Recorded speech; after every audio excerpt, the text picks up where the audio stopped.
Hi guys, Hey, we're here for the tall and the short of it with Betsy. and Jenny.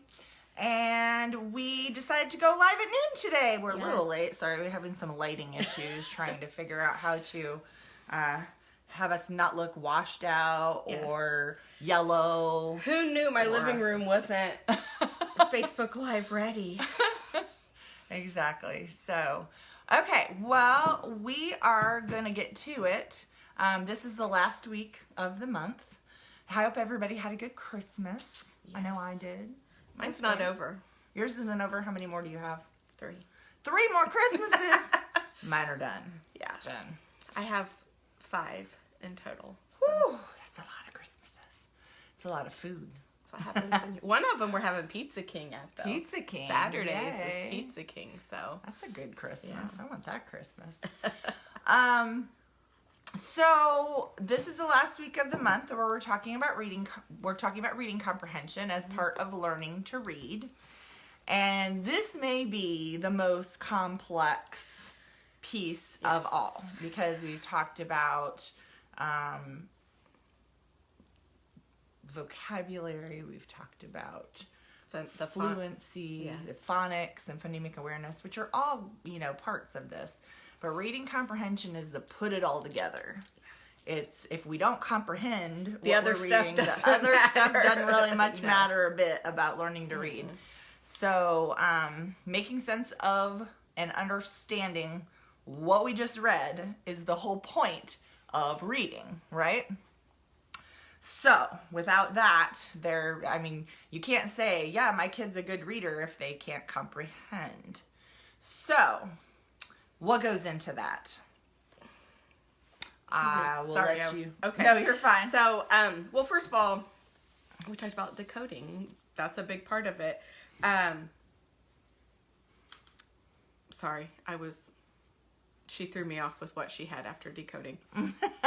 In my head, decoding is with the phonics piece of it. But what's there? The characters, the setting, the problem, the events, the info, the solution, all of that goes into that, and there's just so many pieces and parts, and it changes every story, and it changes throughout the story. I guess that's a difference too when you look at if you're talking about learning how to read and learning the sounds and putting all those together. Typically they don't change a whole lot. They might have more than one, but this changes every single story. So. Right, and we can teach kids story structure, like all fiction stories are going to have these parts. But then we throw in that whole nonfiction thing, and it messes it all up again. So, even with nonfiction, they're going to have to decode what info is there and what things are important and that kind of thing. So, decoding in this sense is not just what the words are, but what's there in the text, literally. So there's that piece. Second of all, they have to activate their background knowledge, which means, and we do this a lot as teachers, where we talk about what we're going to be reading about, or we take a picture walk, or through a book where we're to show them just the pictures, and we see what we think about what we might be reading by looking at the pictures. When a kid sees a cover of a book that they like at the book fair, that's what they're doing, is they're activating would this be something I would be interested in or I would like? So they have to have a lot of experiences in order to activate that background knowledge, which sometimes teachers call schema. And it's so cute when I see teachers that are in kindergarten and first grade actually using the word schema with their kids. I think that's great. If kids can learn Tyrannosaurus Rex, they can learn what schema is. That's fine. Yes. So they have to activate that background knowledge and then use it to make connections to what they already know. So that's happening. Not only are they decoding, but they're having to activate this background knowledge and make connections from this text to what they already know. They also need to, what we call visualize. It's where they make pictures in their mind of what's going on. And this, I have found, is kind of difficult to talk about with kids and help them to understand what their mind needs to be doing, because I think oftentimes they may do it and it's hard to put that word with it, but they need to make pictures or a movie when they're listening to the story in their mind, Right. that they need to do that so that they're thinking about what's happening. They're putting, anyways, like I said, putting those pictures together of Right. that, and that's... Well, and good readers automatically do that, whereas poor readers don't. So that's something then we have to teach. Okay, asking questions and making predictions. So as you're reading, sometimes you're like, whoa, wait. And you think about a question that you have about whatever's going on, and then you read to see if you can find the answer to it, or you might... read something and be like, ooh, that's like when you see foreshadowing or a clue, then you're like, ooh, I bet this is going to happen. And then you read to see if that happened. Yeah. So those things happen in reading comprehension also. So all of this is happening all at the same time. Keep going. Drawing conclusions and making inferences. When they don't give you the information right out, the one I always start with when I'm working on teaching this is when someone is happy, but they don't come out and say that they're happy, but they say they're smiling. So you can use what I know that when I'm happy, I smile, and maybe it's their birthday. Well, I'm usually pretty happy on my birthday. I'm smiling. I opened a present. Then all of those things together are telling me that the character is happy. So, but again, if a child hasn't had a whole lot of different experiences, doesn't have a well-built background of experiences, that makes inferencing a lot more difficult. Absolutely. So Okay. And then last but not least, this is also happening in your head, is and sometimes more towards the end of what you're reading, is what themes are happening in the reading, main ideas, important details. These things are coming up because you're like summarizing in your mind what you just read. And this is part of knowing what you know. I mean, because I know every one of us have gotten to the end of a couple paragraphs and went, oh my God, I don't even remember anything I just read. what was that? I got distracted or something like that. So you have to go back and you have to reread so that by the time you're done reading it, you can be like, okay, this is what I just read. Yeah. So we do that automatically as good readers. We summarize along the way so that we can continue understanding what we're continuing to read, especially if it's a longer story or passage. Because if we forget all the things at the beginning, it's kind of hard to understand what's going on later. Yeah. So all of that's happening at the same time. We said reading was hard. Learning to read is hard. All of those things are part of reading comprehension. So now maybe you can kind of get a clue after hearing all of that as to why kids struggle with learning to read in general. I mean, we have to teach all kids these things, but kids with disabilities, oh my gosh, the barriers make this even more hard. So we're going to go point by point through all the barriers that get in the way of learning to read. And maybe, I mean, if you have a kid who struggles with reading, or you have some students in your classroom that struggle, give us some comments below of, yes, I have kids like that, or in my classroom, or no, or maybe that, if you have a light bulb moment as we're talking about these things, tell us, oh my gosh, maybe that's why so-and-so is struggling to read. I'm going to try that, or whatever. Because these are the things that we go through as teachers to say, where do I need to intervene? And these are really all the places where kids could have deficits, and then we use that to help inform our instruction. Yes. So the first one, I'll let you do that one. Language deficits, which I think we've talked about in every live maybe up to this point. So you see how big of an impact it can have on learning. But if they don't understand the language as they're reading it, if it doesn't, make sense to them, they're not going to be able to do all of these other things with that, because it's just not...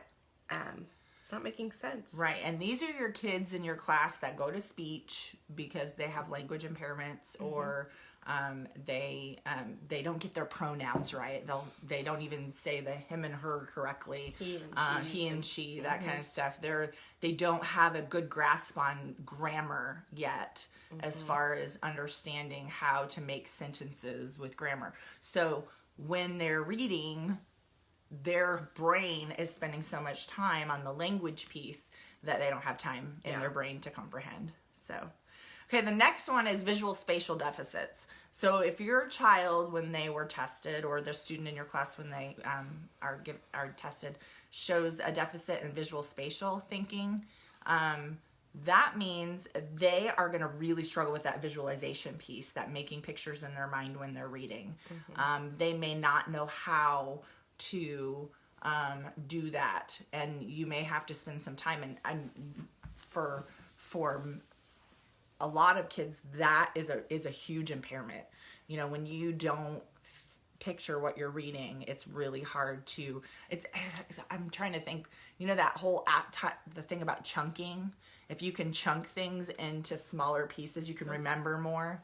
I think when you're able to create a picture with all the details, that helps you create chunks in your brain. I think that kind of goes together, at least, and that makes sense to me. Another one would be reasoning deficits, when they're struggling to make inferences, predictions, questioning. And that, sorry, it's just, that's such a struggle. You know, what do you think's going to happen? And then that doesn't, I don't know. They're just, it's in a sense, they're just they're still at that concrete stage. So if I say, what do you think? It's like, I don't know. The book didn't tell me. I can't make these, if it doesn't tell me the bike is, you know, I don't know. That wasn't a good one. A bike has two wheels. Well, obviously. But okay, maybe they, you know, I don't know. I need more coffee. But if there's something that they haven't been exposed to, and you're saying, well, what do you think's going to happen? And they're like, well, I don't know. Like or they say something totally off the wall that has nothing to do with the story, because they're not focusing in on the details of what they've already read. Right. Because they're just not able to reason that. Yeah. Making predictions, like, you know, after you take that picture walk and saying, okay, well, what do you think this book is going to be about? Right. And you've just gone through all these pictures about a little girl having a birthday party and getting a bike from her mom, and you say, what do you think this will be about? And they say, unicorns. And you're like, and you go, no. And I will talk about this a little later, but like, we talk about I call them silly predictions. And because in a sense, a prediction can be wrong, but it can't be wrong in the sense of you're just guessing. It's an educated guess. So we have to use the information you already have. Yeah. So I call those silly predictions. And when you start teaching that, you get a lot of silly predictions that, okay, was there a unicorn anywhere in that book? Then it probably, like I said, I'll talk about it later, how I get to that. And then just questioning. A lot of times if a kid doesn't have that, I don't want to say they don't have curiosity, but they don't have the verbal curiosity, wanting to know things, you know, and asking, that they're going to really struggle with. I need more information, but I don't know how to get it. Yeah. And then we have working memory deficits. So if your student, this is going to affect their decoding, as well as how much text they can hold in their brain in order to comprehend it.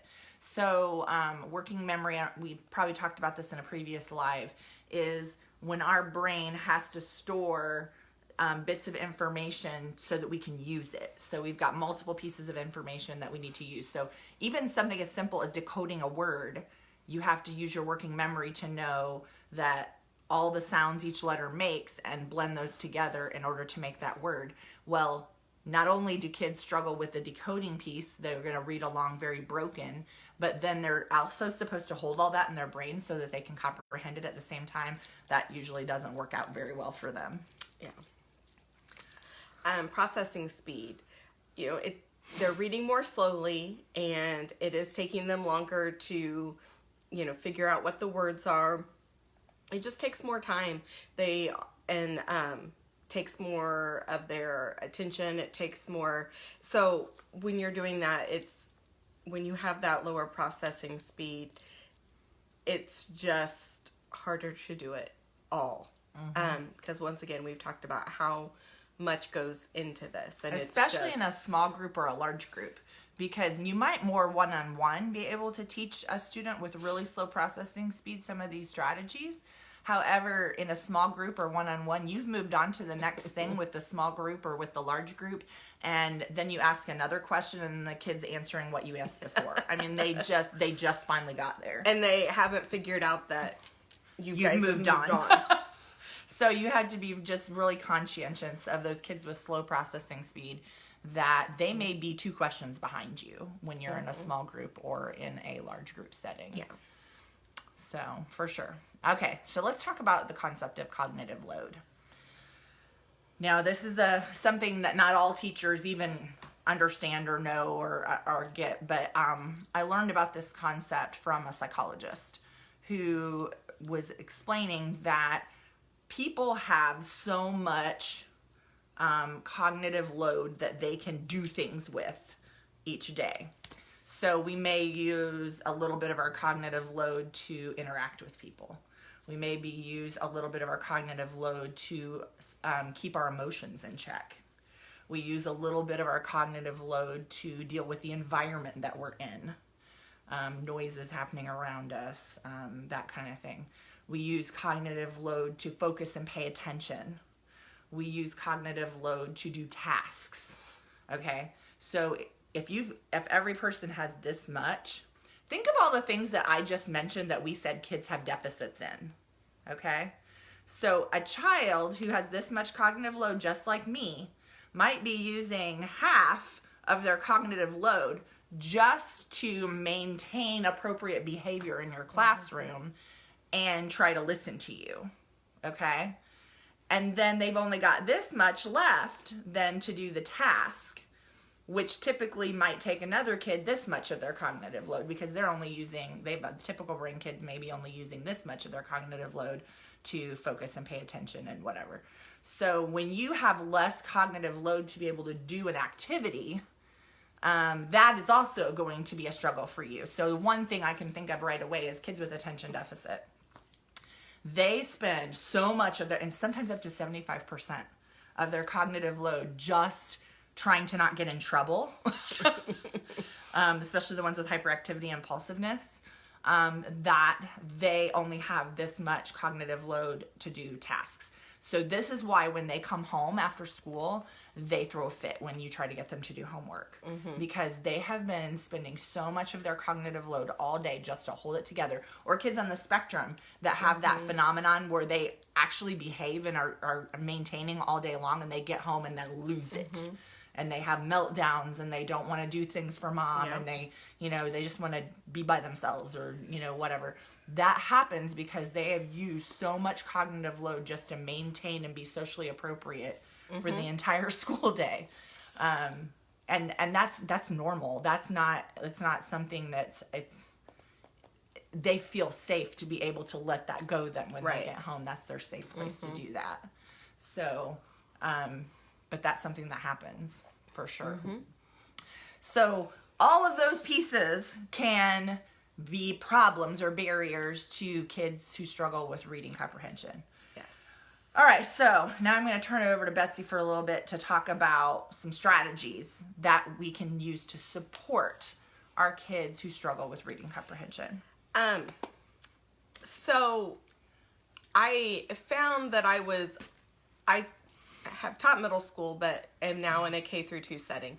And I was just finding that I could teach the students how to read in the sense of say the words that are on the page in front of them.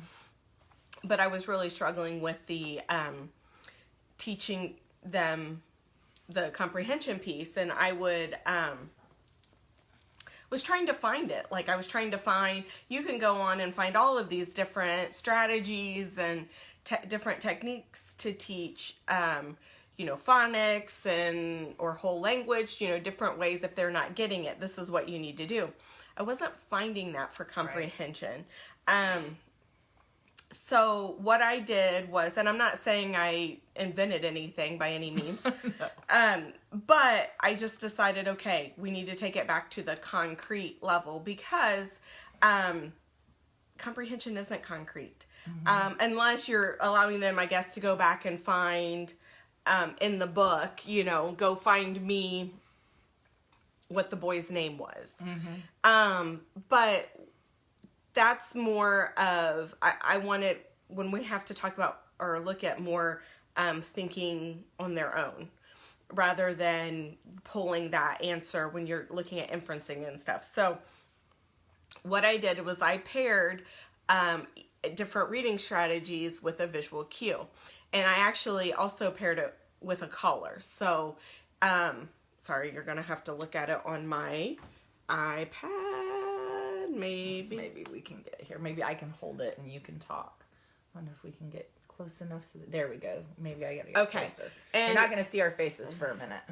So, you notice each one, except for the ask questions, which, because the question mark wouldn't fit around that, and I did this forever ago. I like actually, how the lamp is right on ask questions. There you go. Yeah. We need to figure out how you do this when you're live, bring it up on the computer and all that good stuff. Yeah. But, so what we would do is each kid had one of these in front of them, and we talked about like what making connections is, what making inferences is, predictions, asking questions, visualizing, all of that. But whenever we talked about visualizing, we always used that like thought bubble cloud thing. Sorry, I have to kind of look at it too, so you're seeing me peek around. That's okay. They've seen it long enough. Yeah. Whenever we talked about making predictions, they always got like the starbursts, and we might even, I had bigger ones that I had laminated that we could write on. So maybe each day we kind of would be like, let's ask questions about the story, and we would ask questions before we read it, in the middle of reading it, after we were done, and we would write them right on that laminated question mark. And so it was a way for me to make it a little more concrete. And what I also would do is they had this placemat in front of them. Each of them did. And then I had like a colored one of the different visual cues. And once maybe they asked a question, so I would give them that, and they would, the question mark, and they would lay it on top. And so the goal was at the end of the week to get, all of those covered.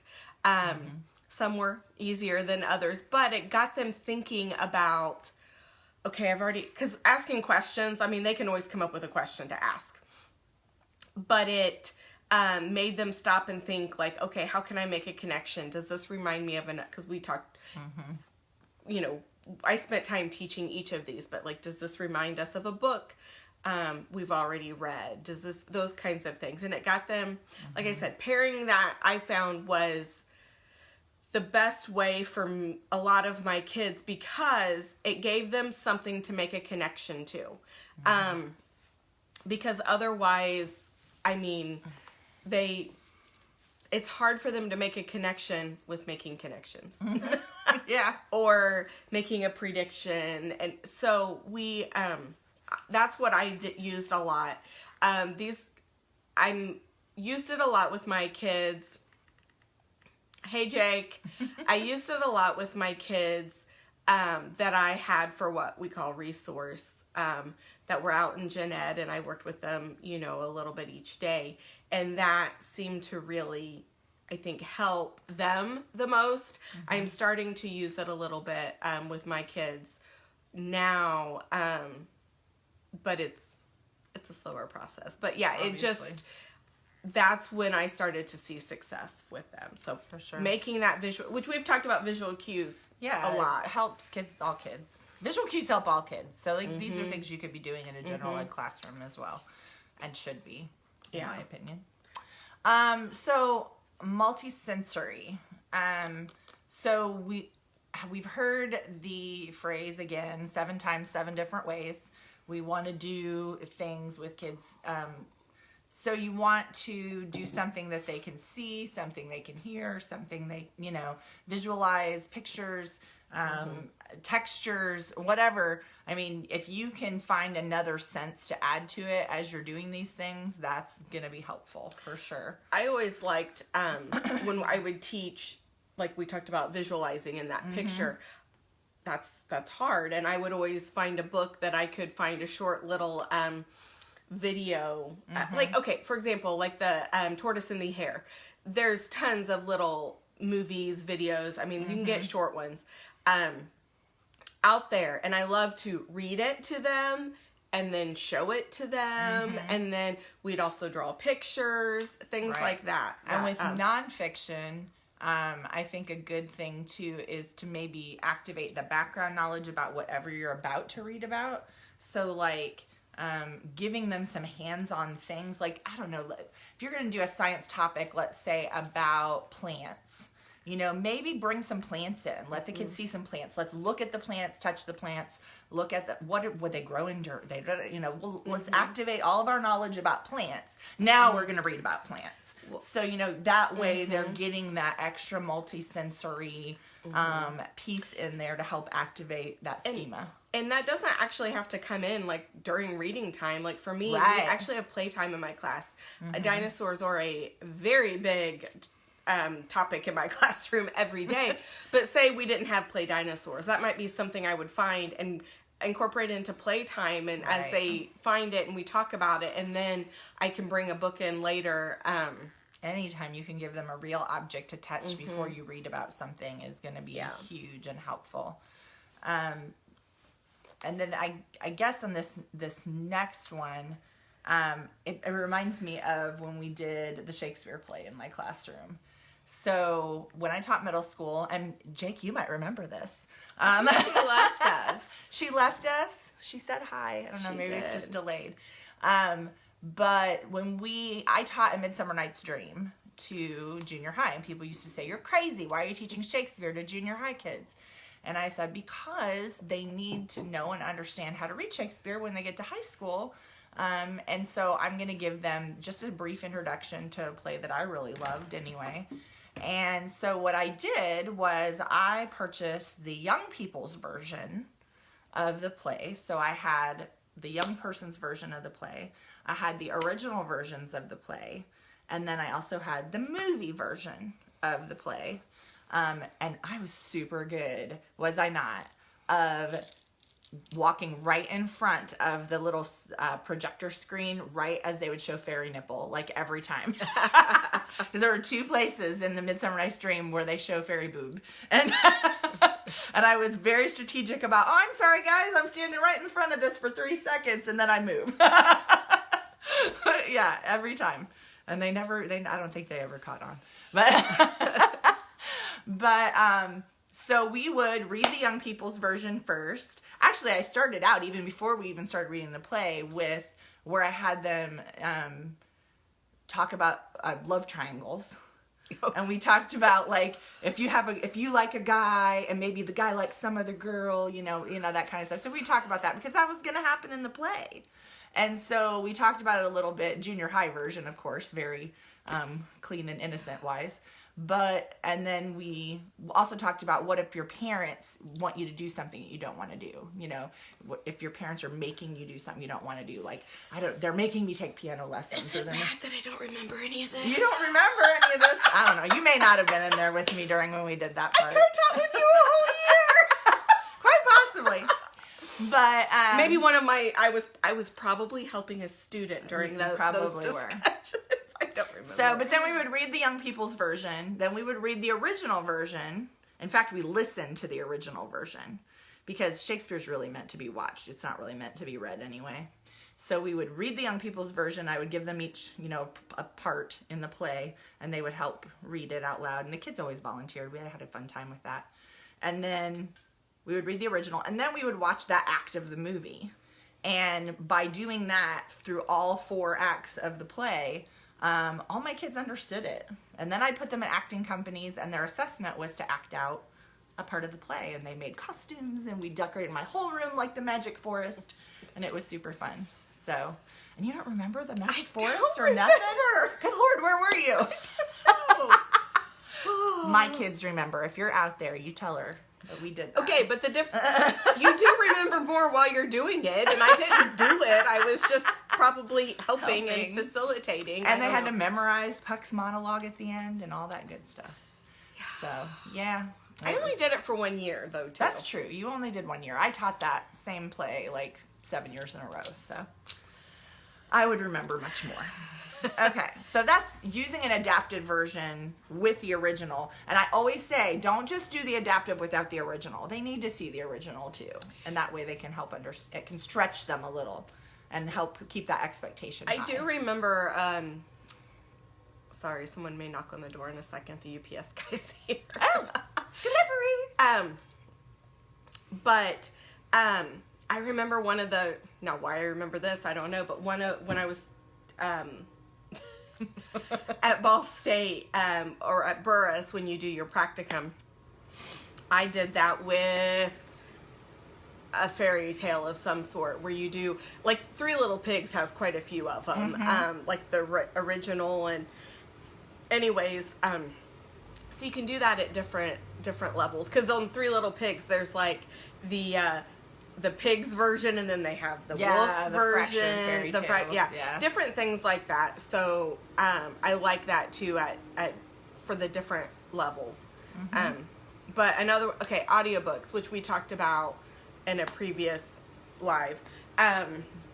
We're both big proponents of using audio. Increases reading comprehension by 30%.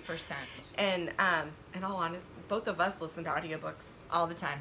In my car.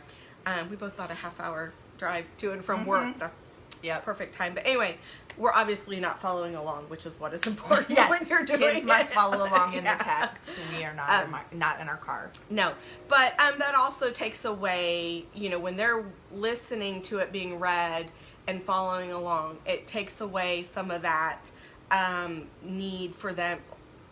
It eliminates some of that work. Yes. In a sense, for their brain, so that they can, the cognitive load come down. And so, and maybe when the audiobook is putting the correct, that the fluency is going to be correct, because when they're reading it, maybe their fluency isn't, maybe they're reading they're just not grasping the voice inflectuations, that kind of thing, that can help them understand, they're, Well, and it's always important to remember the goal of whatever you're teaching. If the goal is for them to decode, then no, you don't want to give them audiobooks. But if the goal is for them to understand the story and get all of the main ideas and details of that story, or learn a theme of that story or whatever, then use the audiobook as an accommodation. It's not changing the goal of what you're teaching. No.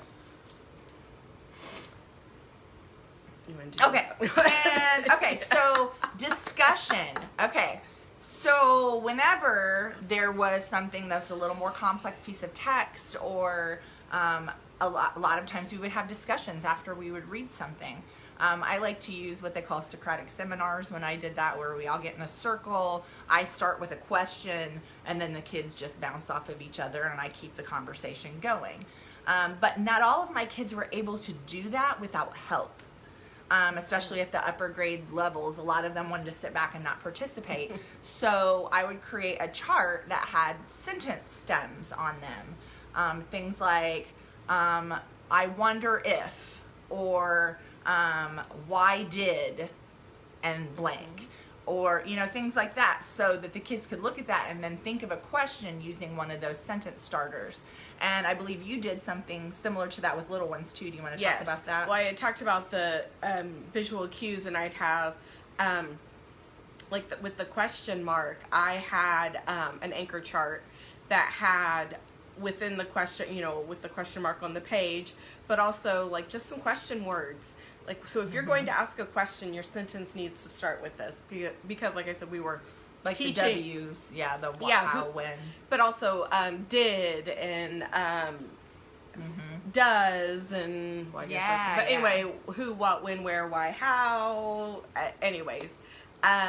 And so they would ask, that way if they gave a sentence and you'd say, what was the first word? Is it over here? Right.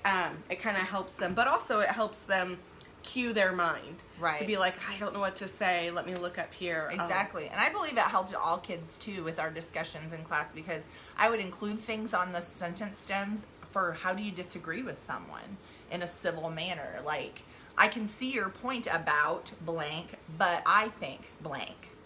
Mm-hmm. That way you can acknowledge their point of view, but give your own point of view. I think a lot of people on social media need to learn how to do that. I know. Too. We should make sentence stems for social media. Exactly.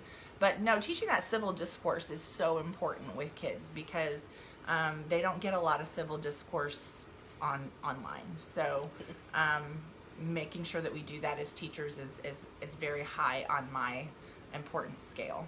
So yes, sentence stems are amazing, and they help kids be able to formulate that discussion. Another one is role play, which can take a lot of different forms. Like Jenny said, they would, when she did Midsummer Night's Dream, they had to, play out one of the acts. I've talked previously about using puppets with my kids, because I find that my students struggle with, well, I think students in general struggle with not wanting to be wrong, or so they just can't say it. But if they are talking through a puppet, it's different. There's also some really neat apps that I've used on the iPad there's one called Sock Puppet. And so they're talking and they can role play with someone else. That they each make a sock puppet on the iPad, and they can change their voice. They can change their voice, so it'll give. I want to do that. We should do that one day on here. Well, one day we should show a lot of different apps and stuff. We should do apps. However, it should be once we've learned how to not have technical difficulties all the time. Hey, we've been doing really well. We have today. done pretty well today. Exactly. But anyways, there's ways to go around, because a lot of our students with those barriers we've talked about really struggle with confidence and that self-esteem that I'm not going to get up and do this in front of anyone. And I like that role playing, like through the technology, because it's usually just two of you and you're sitting beside each other. And so, like I said, you can change your voice, you can make your sock puppet look different or whatever. And so it's, in their mind, I think it's not so much them. Yeah. But yeah, there's some really great ways to do that. And, it's like, especially if your character is like mad or excited, the kid gets to yell, which isn't something we typically get to do at school.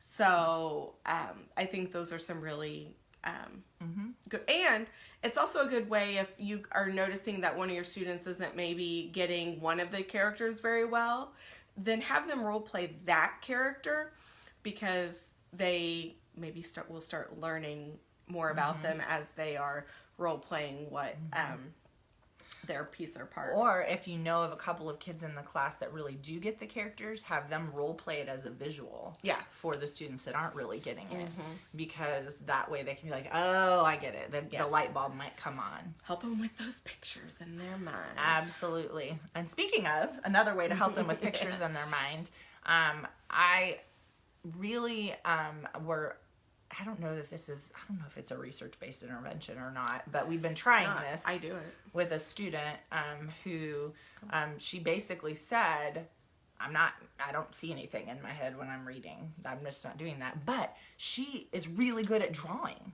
which is so like counterintuitive to me, that you would be really artistic and good at drawing, but you're not making those pictures in your mind when you're reading. So what we're trying with her is she has to listen to a paragraph and she has to draw what she heard. And so we're trying that for a while to see if she can accurately draw what she's hearing. And then after that, then we're going to have her read a paragraph and try to draw it. Read a paragraph and try to draw it. And then we're going to see if that starts helping her with that. I said, I don't know if that will ever carry over or not, but we're teaching it to her as a strategy to help herself. Well, and I use it kind of as a strategy to see if they are maybe doing those pictures. Like, draw your favorite part of that story. And then I also get there's a lot of things that go into that I can look at, because I am teaching kids right now that aren't writing on their own very fluently, and some not at all. So that's a way for me to like see what they are comprehending without them having to verbally tell me. Right. And so you might say, that's very appropriate. Was there a tractor in this story? Because there's a tractor on your page, you know, if once you go tell me about your picture, because not even all the pictures, I can't tell what they've drawn. But once they start telling me about their picture, I know if their picture matches the story we've read. Or if it doesn't. And that's something for us to be like, okay, that shouldn't be in your picture because it wasn't in the book. Well, and a developmentally appropriate part of writing at the primary level is for them to be drawing pictures of what they want to write about. I mean, and then they start to label those pictures, and then it goes on to words and sentences. But so using that strategy can really help kids with comprehension as well. Right. Okay, so that's what we have for you today. Now, here's the big question. What are we doing in January? Because I don't know that we've discussed this all too much. I think we talked about it a little bit. That we might want to go back to something more along the lines of behavior, right? I said it might be kind of fun to flip-flop back and forth. Right, something academic than something behavior. That also could just be me. If you have ideas, put those in the comments for what we could do. I've been throwing some things around in my head about, motivation, apathy, passive aggressive behavior, things like that we deal with as teachers. So I've been throwing things like that around in my head. If you like that, you can put that in the comments too. We'll probably go ahead and put up a poll for a couple of different ideas. I mean, do you have any other thoughts that you've been thinking about? I don't know. Things that you deal with as far as behaviors go. Well, sometime we've talked about, I want to talk about trauma. And yeah, we definitely need to do something with trauma. I learned a lot about trauma last year, and it really, even now as we're saying this, I have a feeling a lot of you don't necessarily, and it's just because I didn't understand what all that encompasses. Right. And how it can affect many things. Maybe that's a good place to go next. I don't know. Because I feel like from there we can go a lot of different places, but it can, here's the thing, it is becoming a huge factor in education. Yeah. Not just with kids with disabilities, with all kids. And it's probably a topic of conversation, I would say, daily, at least daily in all classrooms, not just, and whether teachers realize it or not. Right. And we as teachers sometimes, we know that our kids go home to bad environments. We know in our mind that they all don't have mommy and daddy both at home, or they all don't, they all have seen things they probably shouldn't have seen as children, or they, but we still, when we react towards them, we don't always take that into account and understand how that impacts how they behave. Well, and it's also not up to us to decide what is a traumatic experience for them. Right. If it's how it affects them that decides whether one child's family may go through a divorce, and it's not that because the parents are so great about it, and they do everything that they can, and they make sure they provide the counseling and whatever that child needs. So it's not as traumatic of an experience for that family, whereas another family may have seen daddy try to hurt mommy, or may have, there's all kinds of different scenarios there. In all honesty, most of the time we don't know a fourth of the story. So you're just recognizing things from it as from their behavior, and you're kind of trying to piece things together. So sounds like somewhere we probably need to go at some point. So we'll put up the poll, and you guys let us know what you want, or put things here in the comments, if you will. Please make comments on how you felt the month of December went, and if that gave you good information, anything you could use in your classroom. What are some good reading comprehension strategies you have used? There's more that we haven't mentioned. I think I said something to you about how you use Post-it notes. I didn't even go. We didn't go there. There's all kinds of more ideas. We just, didn't want this to be 3 hours long. So, let's talk about our Pinterest. Oh yeah, we have a Pinterest. Yes. I don't have do you have it so you can pull up and tell them what the handle is? Yeah, hang on. It's on my computer. We don't need this anymore. Also, guys, I don't know if any of you are on Instagram, but I also have an Instagram called I'm the Short of It. I haven't been doing much with it, but I'm telling you now, so I start doing stuff with it. Accountability. Yes. So, the Tall and Short of It Educational Conversations is on Pinterest. And we'll maybe try to link these things down. What? I was just looking to see if there was one of those little, like, @ symbols or something. We don't have that, do we? I was like, maybe we can try to share these things down below. Yeah, we'll put them in the comments so you guys can get to them pretty easily. But my goal is to start sharing and doing some things over on Instagram. Yes. So hold me accountable. Come Right. join me over there, and we'll have some fun. All right. Well, that's it today for the Tall and the Short of It. And we will see you next week. Bye, guys.